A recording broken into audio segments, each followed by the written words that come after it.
service recovery?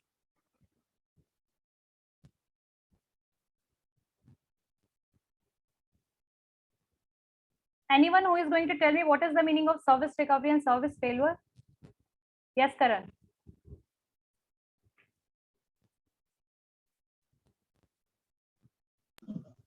Yes, ma'am. Ma'am service recovery refers to action taken ma'am, जो भी organisation में जैसे कि जो भी सर्विस गैप हो रहा है मैम, उसको रिकवर करने के लिए मैम सर्विस ये रिकवर करने के लिए इसको ये इम्प्लीमेंट करते हैं मैम, इसको सर्विस रिकवरी को। यस मैम, जो भी gap. what is the meaning of service failure and when it occurred?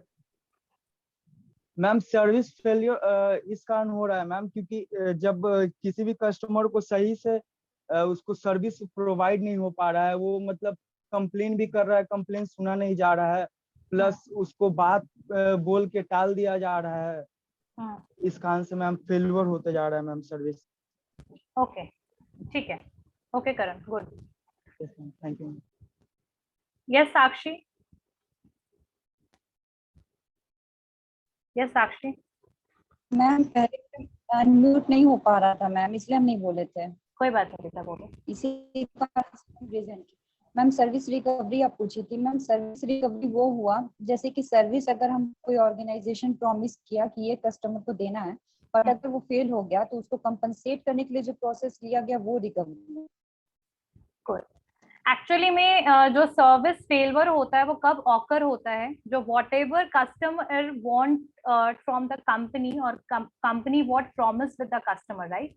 If the company is not able to fulfill those promises, and that can be of anything like अगर example के लिए वो product से related failure भी हो सकता है, ठीक है, वो सर्विस से रिलेटेड फेलियर भी हो सकता है, प्रोडक्ट के परफॉर्मेंस वगैरह अगर अच्छे नहीं है, सर्विस परफॉर्मेंस अच्छा नहीं है, जो वहां पर पर्सन है जो डीलर है वो प्रॉपरली आपसे बात नहीं कर रहा है, सर्विस की क्वालिटी अच्छी नहीं है, तो in that case the service is failed, right?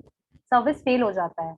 जब सर्विस फेल हो रहा है यानी कि कस्टमर आपके यहाँ से डिससेटिस्फाई होके जा रहा है, तो ऑब्वियसली लॉन्ग टर्म तक तो क्या कस्टमर लॉयल भी नहीं बनेगा, नेक्स्ट टाइम पे ही और she is not going to purchase the particular service and product. तो इसको बेसिकली कंपनसेट करना बहुत जरूरी है, इसको सॉल्व करना बहुत जरूरी है इन प्रॉब्लम्स को, इसीलिए हम सर्विस रिकवरी का थीम लेकर आई कंपनी। और सर्विस रिकवरी का जो बेसिकली एम है वो यही है, सबसे बड़ा एम, कि बेसिकली कोई भी कस्टमर्स जो है वो आपकी कंपनी को छोड़ के दूसरी कंपनी की तरफ मूव ना करें, उनके प्रॉब्लम को जल्द से जल्द सॉल्व किया जाए ताकि लॉन्ग टर्म तक वो लोग आपके क्या बने, कस्टमर्स बने, ठीक है? तो ये आपका service recovery and service compensation, service recovery and service failure का टर्म था।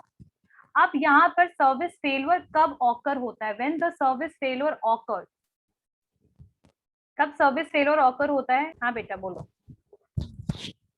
मैम जब जो चीज प्रॉमिस की गई है सर्विस प्रोवाइडर के द्वारा वो अगर नहीं दी जाए तो सर्विस फेल हो जाता है, या कस्टमर को बहुत ज्यादा डिले हो जाता है उसके सर्विस मिलने में तो सर्विस फेल हो जाता है, या फिर बहुत ज्यादा एक ही पैकेजिंग के ऊपर फोकस कर रहे हैं और बाकी सारे प्रोडक्ट की पैकेजिंग पे फोकस नहीं कर रहे हैं तो हो जाता है, या एक्सपायर प्रोडक्ट दे देते हैं तो हो जाता है।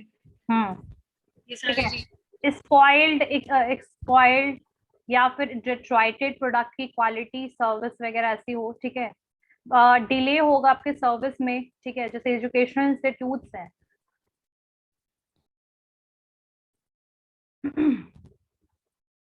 सर्विस फेल सेफ में बेसिकली क्या होता है, ये कैसी स्ट्रैटेजी है? यहाँ पर जो भी निगेटिव, मतलब जो फर्स्ट स्ट्रैटेजी जो है कि bye doing it right the first time, यानी कि इसको पहली बार में ही सही करने की कोशिश करना, यानी कंपनी से अगर कोई भी मिस्टेक हुआ है, कोई भी सर्विस फेल हुआ है, तो पहली बार में ही जैसे आपको पता लगा उसको वैसे ही सॉल्व कीजिए तुरंत से, एट द टाइम। तो इसमें लिखिए the first strategy is to make the service fail safe by doing it, the first strategy is to make the service fail safe by doing it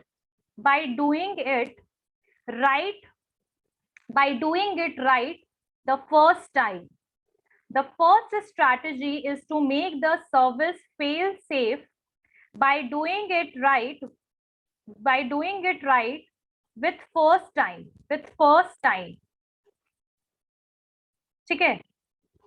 it avoid, आगे लिखिए, it avoid, AVOID, avoid negativities of failure, negativities of failure. अब negativities किसके अंदर में ये वाली feeling आएगी, negativity किसके अंदर में आएगी, ये बात ये आएगी बेसिकली कंज्यूमर्स में, ठीक है। तो यहाँ पर it avoids negativities of failures, of failures, ठीक है। यानी कि यहाँ पर जो भी निगेटिविटीज, सर्विस फेल वगैरह हो रहा है, उन सब निगेटिविटीज को हमें अवॉइड करना है, हमें तुरंत से सही काम करना है, सही चीज करना है सर्विस रिकवरी के लिए। आगे लिख सकते हैं इसमें आप, in order to achieve that, यानी ये सिचुएशन, यानी निगेटिविटीज को अवॉइड करने के लिए या फिर सर्विस फेल जो हुआ उसके इम्पैक्ट को रिड्यूस करने के लिए क्या करती है कोई भी कंपनी। तो in order to achieve that, in order to achieve that, there must be a top management, there must be a top management, there must be a top management. In order to achieve that, there must be a top management commitment and a positive firm culture, and a positive firm culture of zero defection. In order to achieve that, there must be a top management commitment, and a positive firm culture, of zero defection, and appreciate relationship value of customer, and appreciate relationship value of customers, to uphold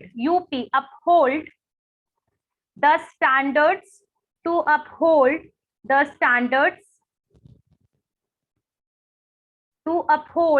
standards,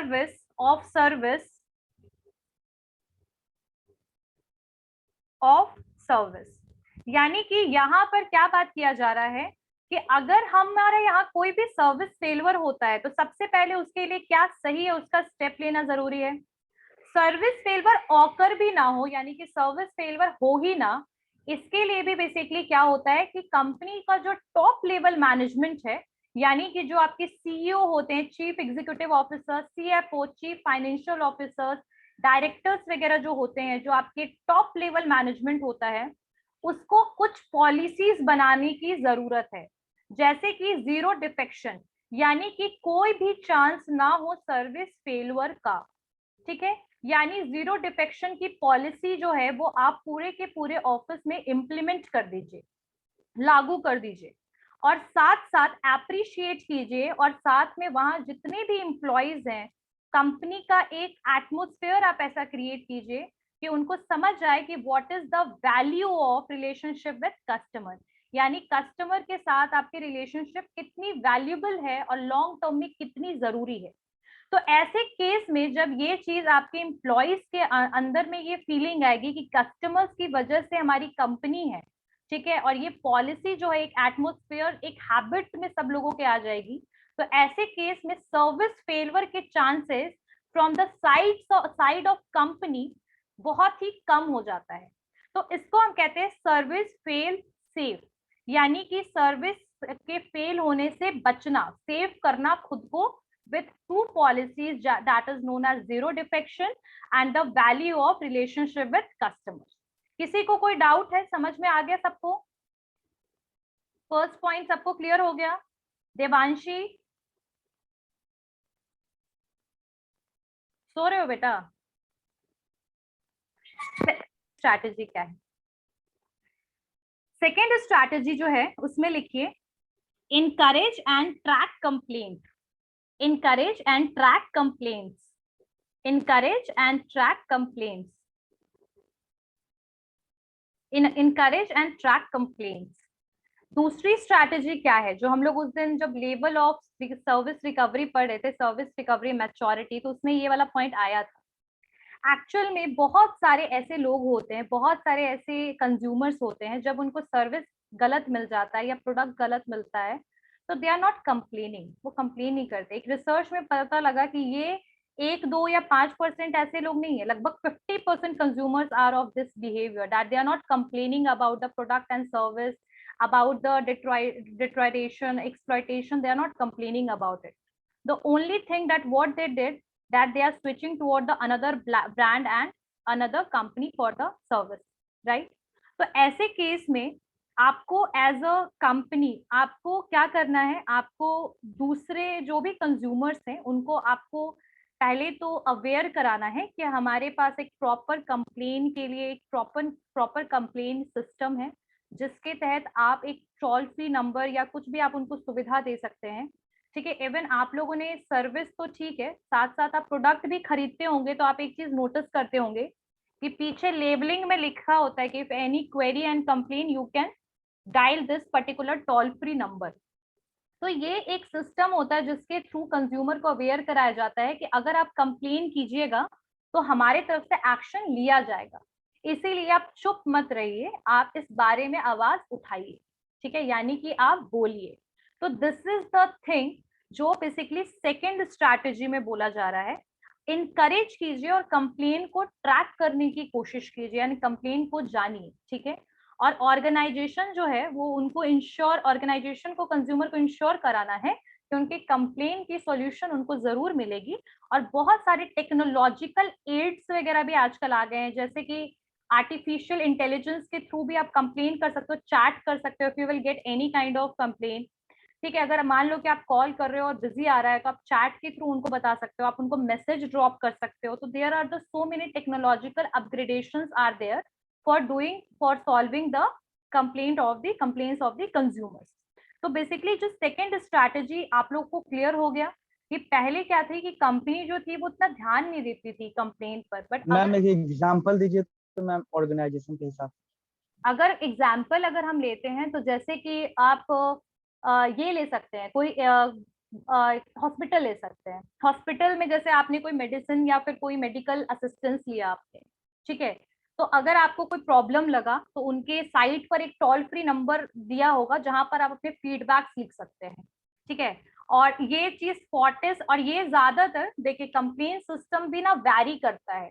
अगर हम कोई छोटे मोटे organisations को ले या छोटे मोटे बिल्कुल ग्राउंडेड लेवल से अगर हम सारे ऑर्गेनाइजेशन को चेक करें, तो ये सुविधा हर एक जगह पे 100% अवेलेबल नहीं है। लेकिन अगर हम ब्रांडेड या बड़े बड़े इंस्टीट्यूट या मेडिसिन जो आपके हॉस्पिटल्स की बात करें, जैसे फोर्टिस हो गया, मेदांता हो गया, मैक्स हो गया, तो ऐसे केसेस में, या पटना में भी आपके पारस हो गया, आपका एम्स है, तो यहाँ सब इन सब में आप तुरंत से कंप्लेन कर सकते हैं। आपके पास एक फीडबैक के लिए, आप जैसे साइट ओपन कीजिएगा आपको फीडबैक के लिए आ जाएगा कि if you have any complain and feedback just dial this, और प्रोसेस लिखा होगा कि आपको कैसे कैसे कंप्लेन करना है। क्लियर हो गया, समझ में आ गया? Yes ma'am. और प्रोडक्ट का तो मैं आपको अभी दिखा सकती हूँ, just wait for a sec. The second strategy is to encourage and track complaints. Second stage strategy is to encourage and track complaints According to research, almost 50% consumers, according to research, अभिषेक लिख रहे हो बेटा? अभिषेक लिख रहे हो बच्चे? Yes ma'am. ठीक है। According to research, almost 50% of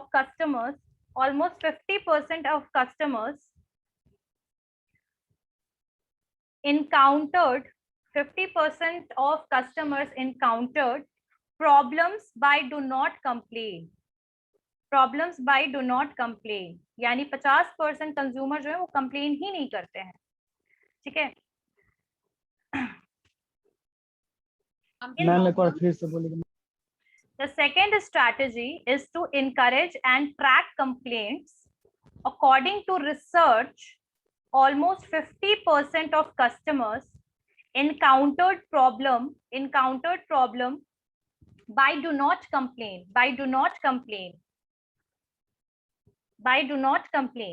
ठीक है, by do not complain. This segment, आगे लिखिए, by do not complain. This segment will have a higher chances. This segment will have a higher chances of switching to the another brand or organization. This segment will have higher chances of switching to the another brand or organization. Another brand or organization. Another brand or organization. The company need to encourage to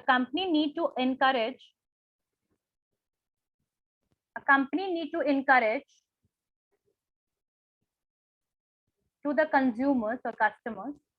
The company need to encourage customers for complaining and aware them about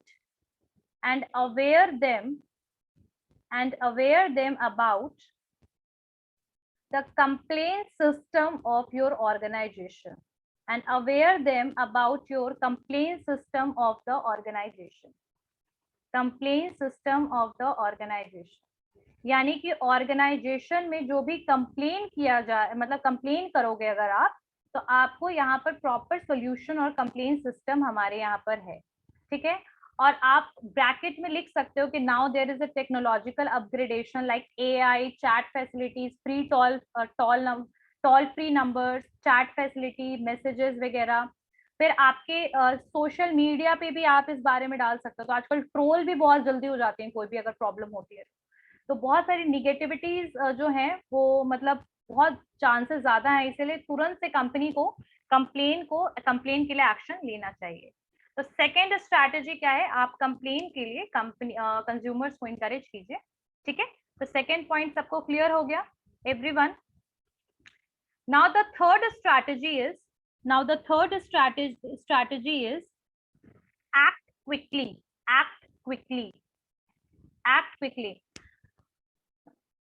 third point लिखे, हाँ कौन है? The third strategy, जो तीसरा strategy, इसके नाम से ही पता लग रहा है, एक्ट क्विकली का मतलब क्या है, यानी कि आपको तुरंत से क्विकली किसी भी चीज के लिए रिस्पॉन्स करना है, ठीक है। तुरंत से यू नीड टू रिस्पॉन्स, इसका तो नाम से ही पता लग रहा है। इसमें लिखिए the third strategy is to act quickly. The third strategy is to act quickly.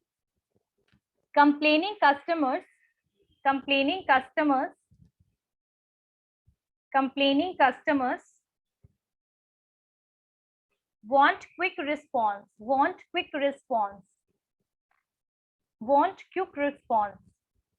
The third strategy is to act quickly. Complaining customer want quick responses. यानी कि जिन कस्टमर ने कंप्लेन किया है उनको क्विक रिस्पॉन्स चाहिए, and do not want any kind of delay, ठीक है। They do not want any kind of delay, ठीक है। द पॉजिटिव लिखिए, the positive correlation between fast service recovery, the positive correlation between fast service recovery with satisfaction and loyalty, ठीक है। अगर देखो कई बार क्या हो जाता है, correlation between fast service recovery with satisfaction and loyalty, with satisfaction and loyalty।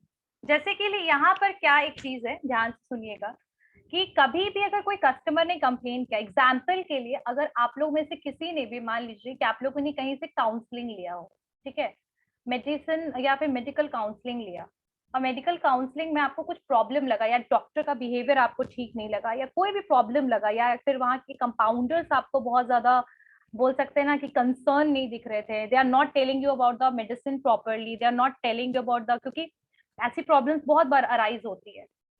तो ऐसे केस में जब भी आपने कभी कंप्लेन किया तो इसके लिए क्विक रिस्पॉन्स देना बहुत जरूरी है कि जहां पर आप कंप्लेन कर रहे हो वहां।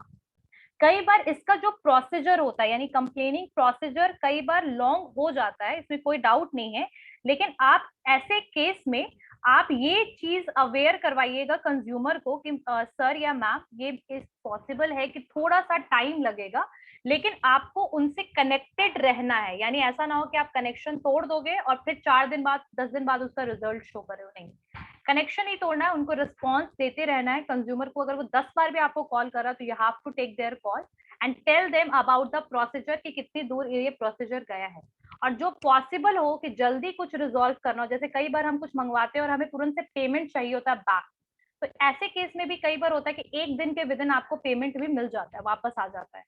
और यहाँ पर एक चीज बोला जा रहा है कि अगर आप कोई फास्ट सर्विस रिकवरी करते हैं तो उसका सीधा रिलेशन किसके साथ है जाकर के, satisfaction and loyalty of customer के साथ।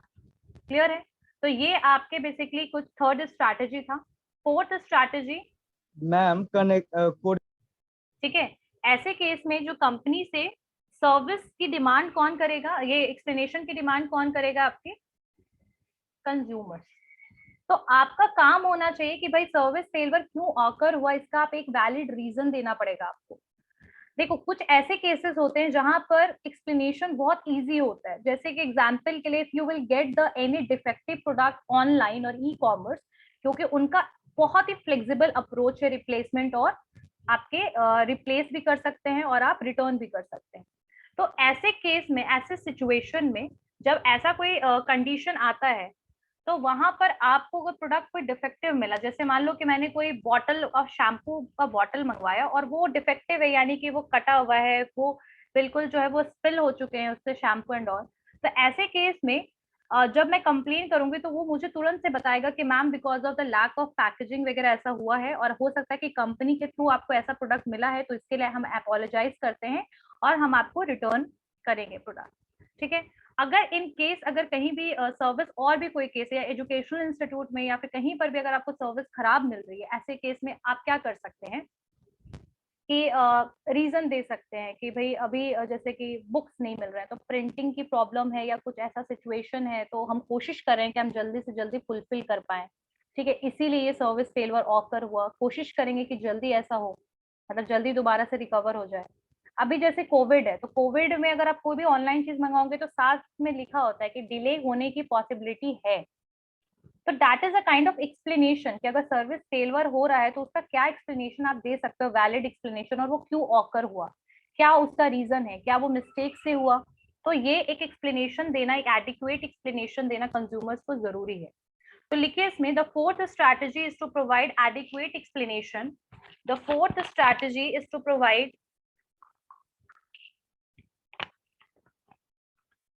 adequate explanation. This allows customer to understand, this allows customer to understand, this allows customer to understand that why the failure occurred, that why the failure occurred. ठीक है, this allow customers to understand that why the failure occurred, why the failure occurred. ठीक है, according to attribution theory, according to attribution theory, according to attribution theory की अगर हम बात करें, customer will understand and appreciate, and customer will understand and appreciate what is going on, and they will be more forgiving, they will be more forgiving. यानी कि अगर आप कोई एडिक्वेट एक्सप्लेनेशन देते हैं, किसी भी रीजन को आप बताते हो कस्टमर को, तो ऐसे केस में जो कस्टमर है वो समझ जाता है चीजों को, मतलब ma'am they will be more forgiving, they will be more forgiving, they will be more forgiving.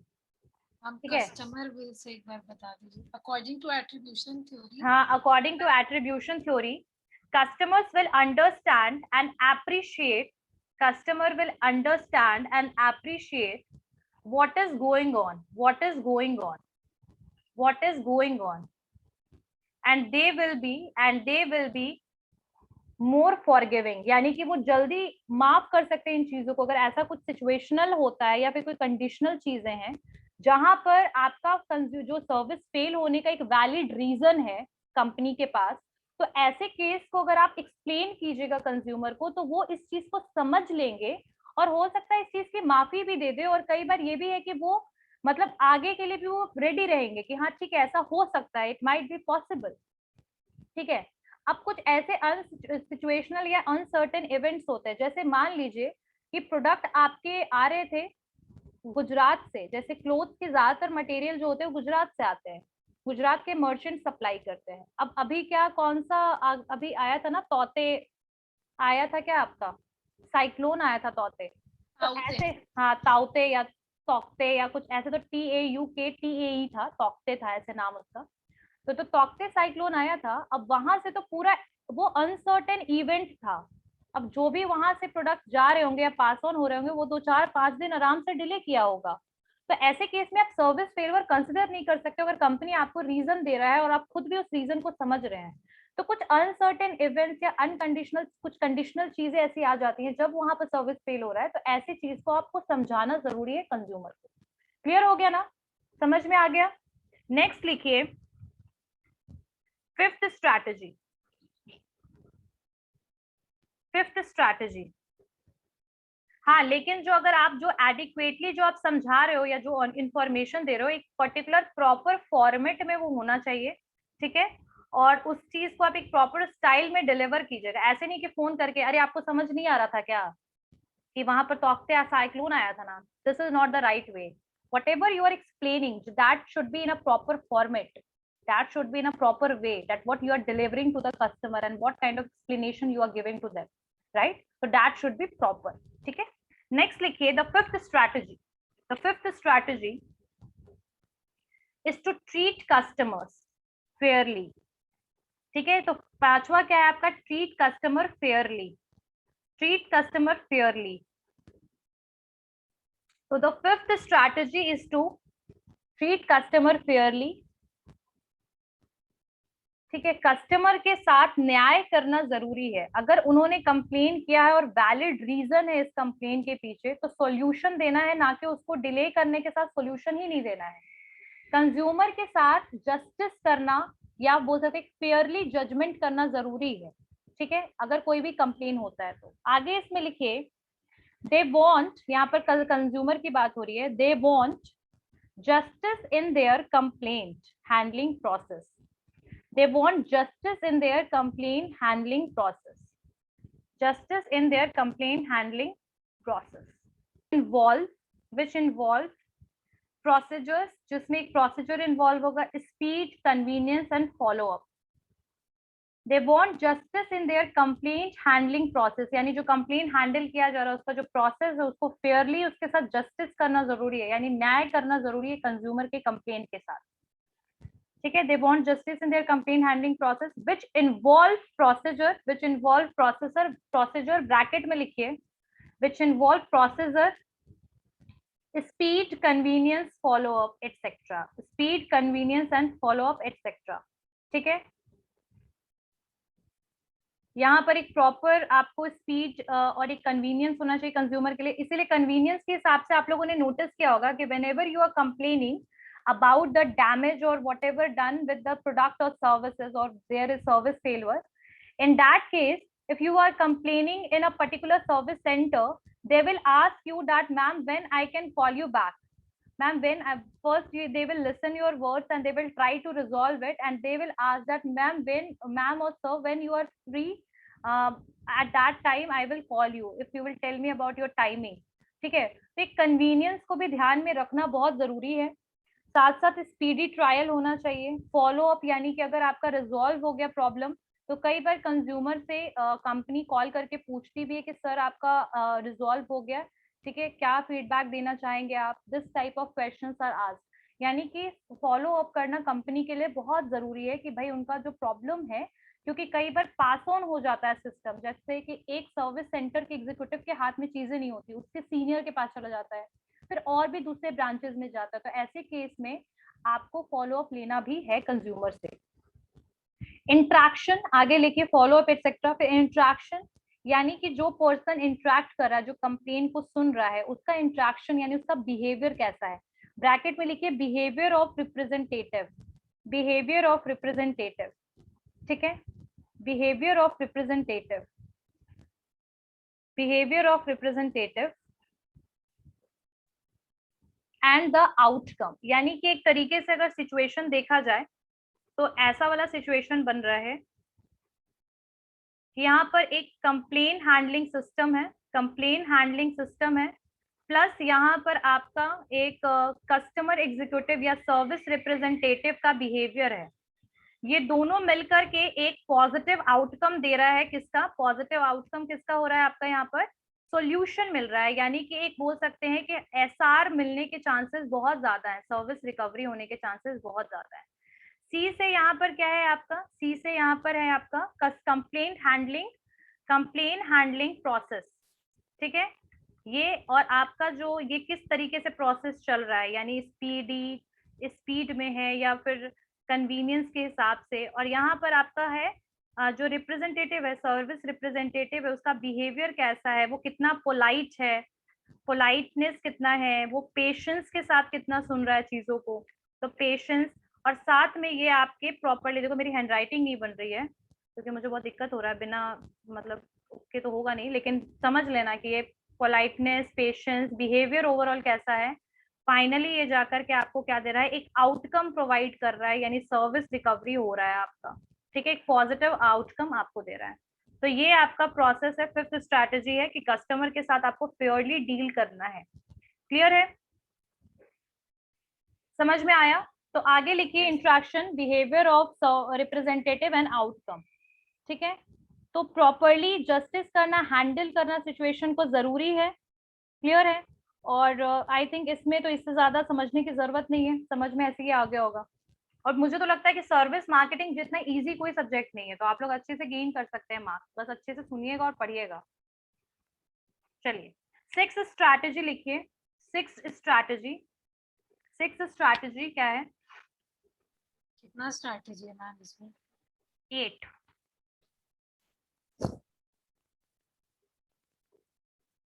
Strategy, six strategy लिखिए, सिक्स स्ट्रैटेजी लिखिए, कोई बात नहीं, हम लोग थोड़ा सिक्स स्ट्रैटेजी लिखिए। The six strategy is to cultivate relationship with customers. Cultivate relationship with customer जो है वो सिक्स स्ट्रैटेजी है, ठीक है। तो the six strategy is to cultivate relationship with customers, ठीक है। लॉन्ग टर्म रिलेशनशिप बनाना कस्टमर्स के साथ, वो तो सबको पता है क्या होता है, CRM, कस्टमर रिलेशनशिप मैनेजमेंट भी बोलते हैं हम इसको, ठीक है। अलाउ करता है कस्टमर को, अगर कोई आपका लॉन्ग टर्म रिलेशनशिप है, यानी किसी कंपनी के साथ आप लॉन्ग टर्म में जुड़े हुए हैं, तो वहां पर फॉरगिवनेस का केस ज्यादा होता है, यानी कि आप जल्दी माफ कर देते किसी कंपनी में अगर कोई भी मिस्टेक होता है तो, ठीक है। इसीलिए हमेशा कोशिश कीजिए, ऐसे तो रिकवरी का क्या, फेलवर का ही कोशिश करना चाहिए कि फेल ना हो कोई भी चीजें, सर्विस फेलवर फेस ना करना पड़े कंज्यूमर को। इसीलिए आप एक स्ट्रॉन्ग रिलेशनशिप बनाने की कोशिश कीजिए कंज्यूमर के साथ, ठीक है, ताकि अगर कभी भी फेलवर ऑकर भी हो जाए बाय चांस, तो उसको जल्दी कोप अप उससे किया जा सके, या फिर उससे उसको जल्दी हैंडल किया जा सके, और जो कंज्यूमर है वो कहीं और मूव ना करे, ठीक है। तो बिगेस्ट जो चैलेंज एक किसी भी कंपनी के लिए यही होता है कि आप कॉन्फिडेंस और ट्रस्ट कैसे गेन करते हो किसी कंज्यूमर का। तो यहाँ पर ये चीज पे भी आप पूरा ध्यान दीजिए। तो इसमें लिखिए long term relationship will allow the customers, long term relationship will allow the customers, long term relationship will allow the customers to be more forgiving, to be more forgiving and open to recovery process. Long term relationship will allow customers to be more forgiving, to be more forgiving and open to the recovery process, and open to the recovery process, and open to the recovery process, ठीक है। आगे लिखिए cultivation of strong relationship, cultivation of strong relationship can provide an important buffer to service firm when failure occur. Buffer की जगह पे compensate भी लिख सकते हैं, ठीक है। यानी कि लॉन्ग टर्म रिलेशनशिप अगर आपने बिल्ड कर रखा है कंज्यूमर के साथ तो फॉरगिवनेस जल्दी होगा और जल्दी आप फेल को मैनेज या कंपनसेट कर सकते हैं। अगर आप फर्स्ट टाइम ही कहीं से सर्विस ले रहे हैं, when you are taking service for the first time from any company and the relationship is not built as such, ठीक है, confidence नहीं है, trust नहीं है, you are just trying, and in that case when you will get when you will be in that stage known as the service failure, in that case that is 90% probability is there that you are going to move to the another organization for that particular service. तो customer के साथ trust और relationship और long term relationship build करना जरूरी है। Seventh strategy लिखिए ma'am, buffer के लास्ट पॉइंट एक बार रिपीट कर दीजिए। लिखिए cultivation of a strong relationship can provide an important buffer to service firms when failure occur, क्योंकि कस्टमर के साथ रिलेशनशिप है मतलब ट्रस्ट और कॉन्फिडेंस है। अब खैर यहाँ पर तो ये दिया हुआ है, लेकिन मेरा एक अलग मानना है कि अगर कहीं कस्टमर बहुत ज्यादा कॉन्फिडेंस और सेटिस्फाइड होता है और एक्सट्रीम लेवल पे अगर कुछ सर्विस फेल हो जाता है तो वैसे केस में कस्टमर जो है वापस से कभी भी बिल्ड नहीं कर पाता है कॉन्फिडेंस वगैरह, लेकिन फिर भी हमें लॉन्ग टर्म रिलेशनशिप कंज्यूमर पे ध्यान देना चाहिए। चलिए नेक्स्ट इज सेवेंथ स्ट्रैटेजी, सब लोगों ने लिख लिया है? Come to the seventh strategy. आपकी सेवेंथ स्ट्रैटेजी क्या है? Vikas Kumar is there? विकास कुमार कोई है बच्चा यहाँ पर? Roll number 43 batch 2, anyone is there? Vikas Kumar नहीं है ना, फिर मैं एडमिट करूंगी, पता लगा दूसरे बच्चे का नाम लेकर कोई बच्चा एंटर कर गया। चलिए, the seventh strategy is to learn from the recovery experience. लिखिए सेवेंथ स्ट्रैटेजी क्या होगा? Learn from the recovery experience.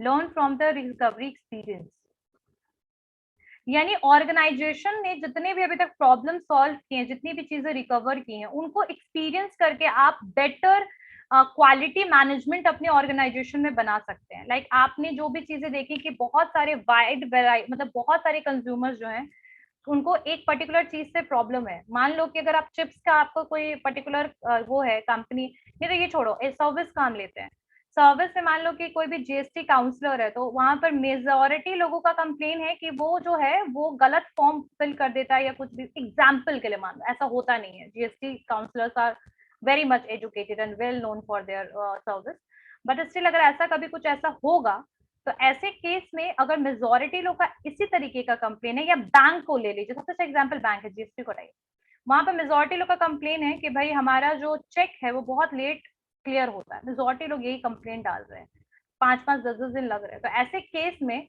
Being बोल सकते हैं बीइंग अ कंपनी और बीइंग एन ऑर्गेनाइजेशन, आपका सबसे बड़ा काम ये होना चाहिए कि आप जो गलती कर रहे हैं उसको रिजॉल्व करने के साथ साथ आप अपनी कंपनी की क्वालिटी मैनेजमेंट को भी इंप्रूव कीजिए कि नेक्स्ट टाइम वैसी प्रॉब्लम ऑकर ना हो।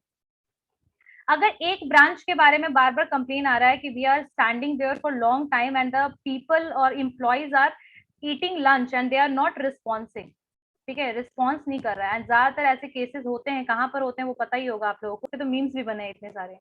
तो ऐसे केस में अगर आप प्रॉब्लम सॉल्व कर रहे हैं तो साथ साथ आपको ये भी चीजें देखनी है कि भाई ये प्रॉब्लम दोबारा ऑकर ना हो। तो सेवेंथ स्ट्रैटेजी है कि रिकवरी जो आप एक्सपीरियंस कर रहे हैं या विद इन जब आप कंज्यूमर्स के साथ डील कर रहे हैं तो वो अपनी जो प्रॉब्लम समझा रहे हैं या सुना रहे हैं और उनका क्या मन में ग्रज है उस पर्टिकुलर फेलियर को लेकर, उससे भी आप चीजों को समझ सकते हैं कि कंज्यूमर बिहेवियर क्या हो सकता है जब ये सर्विस फेलियर बार बार ऑकर होगा। तो यहाँ पर ओवरऑल आप अपने सर्विस रिकवरी एक्सपीरियंस से सीखे चीजों को। आगे लिख सकते हैं इसमें आप, organisation learn through using tools to help evaluate experiences. Organization can learn through using tools to help evaluate experiences. Learn through organisation can learn through using tools, TOOLs, tools मतलब कुछ टूल्स वगैरह भी यूज कर सकते हैं, ठीक है, अपने एक्सपीरियंस को जो समझने के लिए, या फिर बोल सकते हैं कि एक स्ट्रैटेजी डेवलप कर सकते हैं कि भाई इस तरीके की प्रॉब्लम पास्ट में हुई, फ्यूचर में ऐसी ना हो, तो एक चार्ट वगैरह बना सकते हैं इसके लिए, तो कुछ टूल्स वगैरह बना सकते हैं। The organisation can learn through using tools to help evaluate experiences. They can use blueprints हो सकते हैं, ब्लू प्रिंटिंग हो सकते हैं, कंट्रोल चार्ट्स हो सकते हैं, ठीक है। फिर cause and effect relation diagrams, cause and effect diagrams वगैरह बना सकते हैं, ठीक है। मैम टू हेल्प के बाद क्या बोलेंगे? दे can use blue printing, control chart, blue printing, control chart, cause and effect diagram, cause and effect diagram यानी क्या रीजन था, उसका क्या आउटकम निकला, कंज्यूमर कितना सस्टेन किया और कितना चला गया, तो all these kinds of chart is like that, cause and effect, हुआ कैसे और उसका इफेक्ट क्या पड़ा, इम्पैक्ट क्या पड़ा, ठीक है। To use those acquired knowledge in the recovery effort, यानी इन सबको आप यूज कर सकते हैं दोबारा से रिकवरी के लिए, और आपने रिकवरी के लिए कितना एफर्ट लगाया, ठीक है, एफर्ट कितना था आपकी कंपनी की तरफ से। तो ये एक स्ट्रैटेजी है आपका रिकवरी एक्सपीरियंस से सीखना। और एक सबसे लास्ट में जो होगा दैट इज लॉस्ट फ्रॉम, या फिर लर्न फ्रॉम लॉस्ट कस्टमर्स, जो कस्टमर्स छोड़ के ऑर्गेनाइजेशन चले गए उनसे भी आप चीजों को सीख सकते हो। ये 8th स्ट्रैटेजी है, this is 8th strategy, learn from lost customers, learn from lost customers, ठीक है। जो कस्टमर्स चले गए उनसे भी आप चीजों को सीख सकते हैं कि क्या ऐसी मिस्टेक्स हुई, रिकवरी क्यों प्रॉपर नहीं हुआ कि कस्टमर चले गए, और वो क्या उनका मतलब क्या बिहेवियर चेंज और डायनेमिक क्या बिहेवियर था उनका जो सूटेबल हमारे एक्शन के साथ वो सूट नहीं किया। तो this one is the last strategy आपका, learn from lost customers, learn from the service recovery is the 7th one, ठीक है। तो सबको ये 8 स्ट्रैटेजी क्लियर हो गया, सर्विस रिकवरी स्ट्रैटेजी सारे क्लियर हो गए सबको? Anyone have any doubt? Ma'am first point में सर्विस फेल के बाद क्या बोली? Service fail safe, SAFE, ma'am service, हाँ फेल सेफ, यानी सर्विस फेल से बचना, बचाना खुद को, ठीक है। जैसे कि आपका 0 डिफेक्शन होगा, अगर आपकी पॉलिसी इतनी स्ट्रांग है तो आपके फेलवर होने के चांसेस कम है, तो कुछ पॉलिसीज वगैरह जो आपकी कंपनीज बनाती हैं टॉप मैनेजमेंट, तो उसको आप इम्प्लीमेंट कीजिए ताकि फेलवर होने के चांसेस कम हो जाए और आप फेल होने से बच जाए, सेफ हो जाए, ठीक है। क्लियर हो गया बेटा? ओके, ठीक है, लिखिए। एंटिसिपेटिंग कस्टमर नीड्स, एंटिसिपेट करने का मतलब क्या होता है, what is the meaning of anticipation? Ma'am predict करना, जानना, फ्यूचर के बारे में एंटिसिपेट करना, ठीक है, जानना, प्रेडिक्ट करना, वेरी गुड।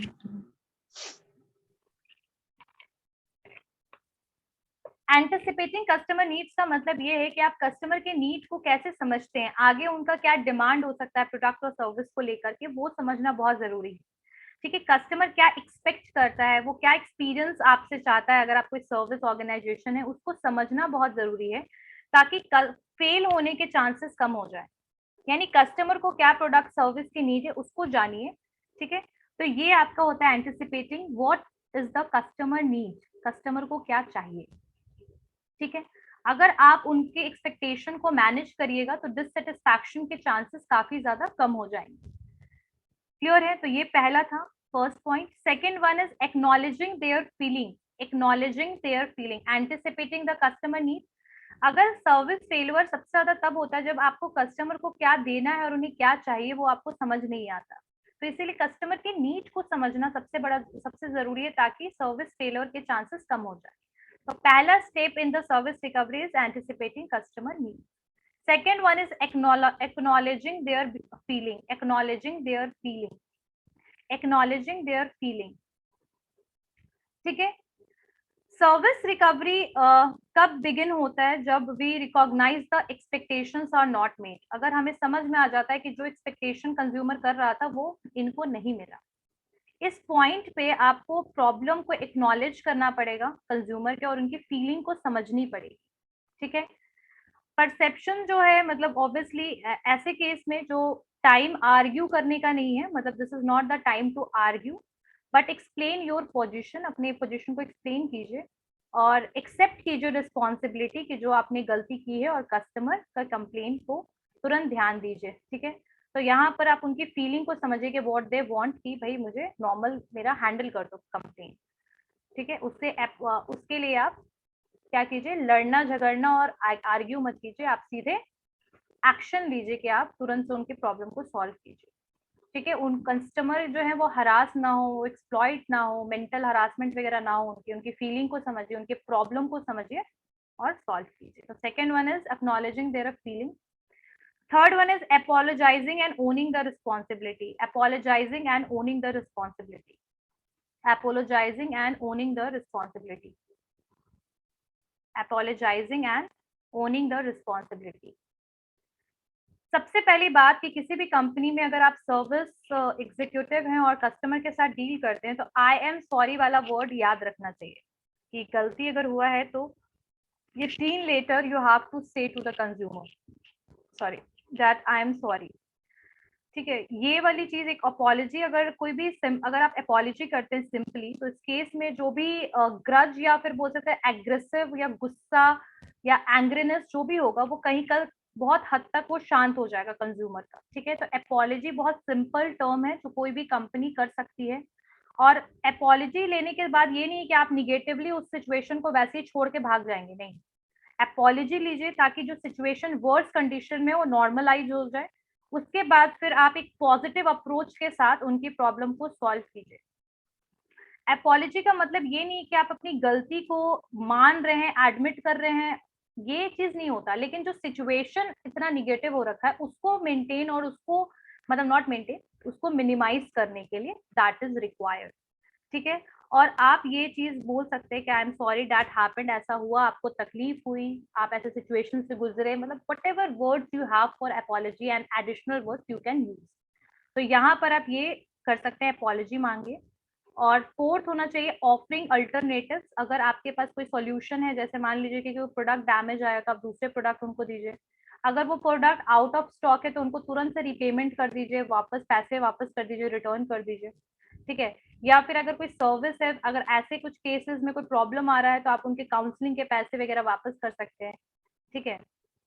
तो ऑफरिंग कीजिए कोई भी अल्टरनेटिव या दूसरा कोई ऑप्शन प्रेजेंट है। जैसे कि आपको मैंने बताया था, रेस्टोरेंट में मैं गई और मुझे स्पॉइल्ड खाना दे दिया एग्जाम्पल के लिए, तो ऐसे तो मेरा तो अलग ही बिहेवियर है, तो I will deal it in another way. But एक नॉर्मल सेंस में अगर मैं बोलूँ तो कंज्यूमर के लिए उस केस में अल्टरनेटिव क्या है कि वो उनको दूसरा खाना ला के दे सकता है, ठीक है। दूसरी बार उनको खाना देगा विदाउट फ्री ऑफ कॉस्ट, और हो सकता है कि पहले वाले का भी पैसा ना लो। तो एक तरीका हो सकता है कि वो ऑफर करेगा अल्टरनेटिव।